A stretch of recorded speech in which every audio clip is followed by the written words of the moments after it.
Zephyros had conquered 17 star systems, each victory adding another scar to his metallic exoskeleton and another trophy to his collection.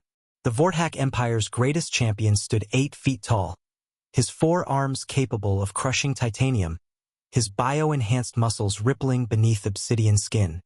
He had never known defeat, never felt the sting of vulnerability, until the day he encountered a human girl who could bend light itself to her will.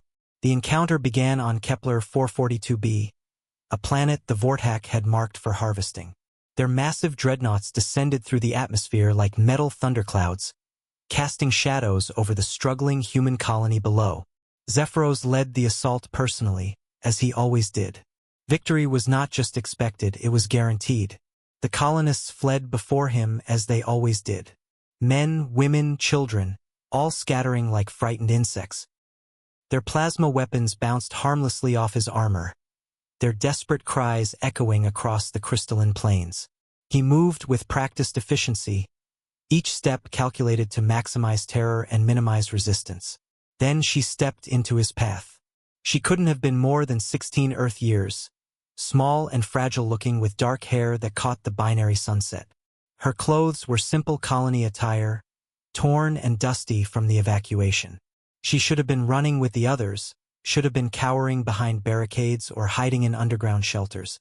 Instead, she stood perfectly still, her brown eyes fixed on his with an intensity that made something deep in his neural implants spark with unfamiliar sensation. "Turn around," she said, her voice barely above a whisper, but somehow carrying clearly across the battlefield. "Leave this place." Zephyros tilted his massive head, genuinely curious. In all his conquests, no one had ever issued him an ultimatum.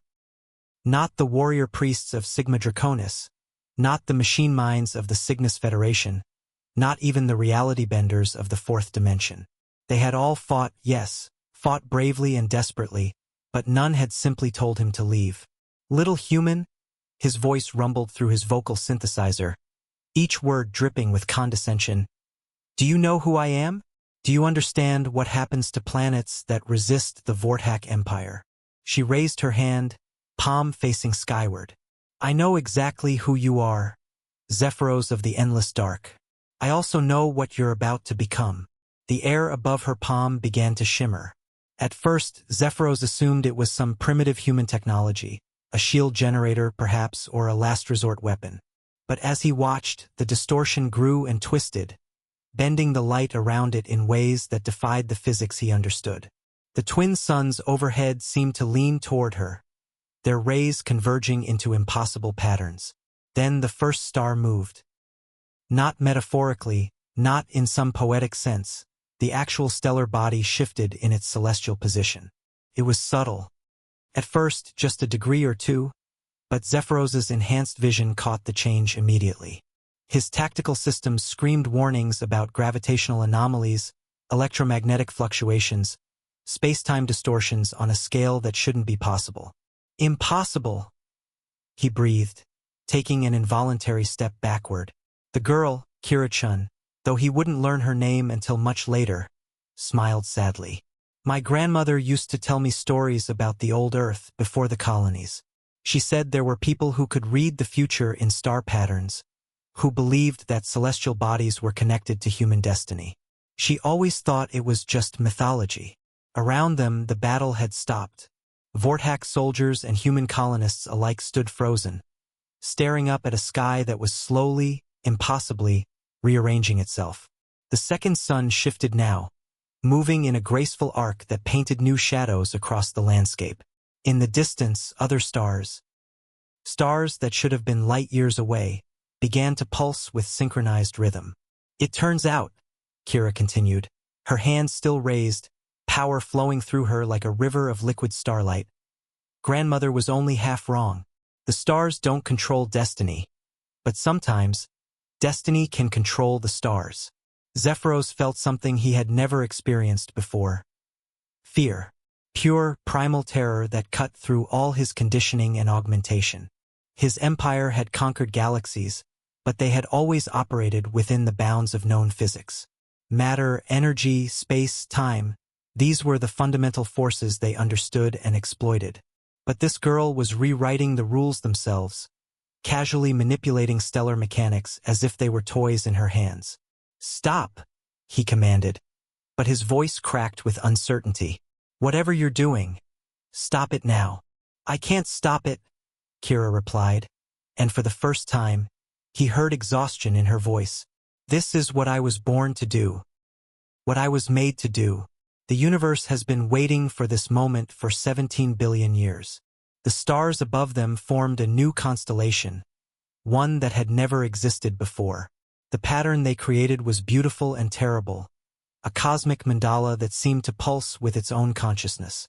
As the final stellar body clicked into position, reality itself seemed to hold its breath.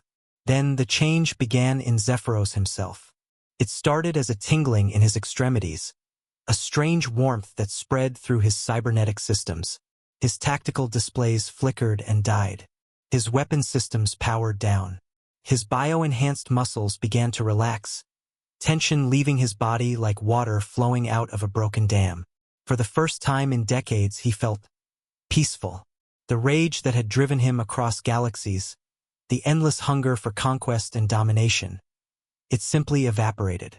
In its place came something he had forgotten existed: wonder. Wonder at the beauty of the rearranged stars, wonder at the impossible girl who had made it happen, wonder at the infinite complexity of a universe that could produce such moments. "What have you done to me?" he whispered, but there was no anger in the question, only curiosity. Kira lowered her hand, and the stars settled into their new positions. The light they cast was different now, softer, somehow more alive. "I changed the pattern," she said simply. "The stars influence everything, even the neural pathways that make someone ruthless. I just adjusted the cosmic background radiation to promote different kinds of thoughts." Around them, the Vortak soldiers were experiencing their own transformations. Weapons were being lowered. Some were looking at the human colonists not with predatory hunger, but with something approaching recognition. Several had fallen to their knees, overwhelmed by emotions their species had suppressed for millennia. Zephyros stared at his four hands, seeing them clearly for the first time. How much blood had they spilled? How many civilizations had he erased? The weight of his actions crashed over him like a tsunami, but instead of drowning him, it seemed to wash away something dark and poisonous that had lived in his core. "Why?" he asked. "Why show me mercy?" Kira stepped closer, and he marveled that he no longer felt the urge to crush her fragile human form. "Because," she said, "the universe doesn't need more ruthless champions. It needs guardians, protectors, people who understand that true strength comes not from conquest, but from knowing when not to use power." She looked up at the rearranged stars, their new pattern casting rainbow shadows across the crystalline landscape. "Besides," she added with a small smile, "I needed someone experienced to help me figure out what to do with this gift. Changing stars is one thing. Changing hearts? That's going to take some practice." Zephyros knelt before her, his massive frame suddenly seeming small in the shadow of her accomplishment. The ruthless alien champion was gone, transformed into something new by a girl who had learned to paint with starlight itself. Above them, the rearranged cosmos twinkled with infinite possibility, and for the first time in his long, violent life, Zephyros looked forward to tomorrow.